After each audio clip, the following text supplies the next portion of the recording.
ए राजा जी का धनी जी बनैले बानी खिचड़ी खा ली तो। चटनी बनैले बाड़ी। हाँ जी खिचड़ी चटनी बनैले बानी। तो चला उ तो हम कहबे करनी का से दांत टूट गइल बा लगवैले बानी। चला खाइला राजा खिचड़ी बनवले बानी चटनी। खाइला राजा खिचड़ी बनवले बानी चटनी। रोटी जानी मांग हमसे आटा ना सनाई। रोटी जानी मांग हमसे आटा ना सनाई। आटवा सना तो हमर दुखत कलाई। आटवा सना तो हमर दुखत कलाई।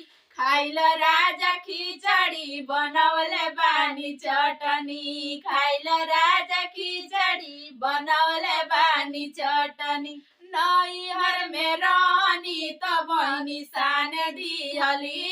नैहर में रहनी त बहिनी सान दिहल।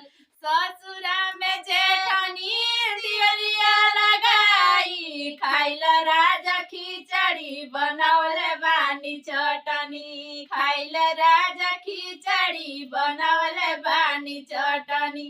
नैहर में रहनी त माई सान दिहली। नैहर में रहनी त माई सान दिहली। ससुर में ननदी ससुरवा चली गईली। ससुर में ननदी ससुरवा चली गईली। खाइल राजा खिचड़ी बनवले बानी चटनी। खाइल राजा खिचड़ी बनवले बानी चटनी।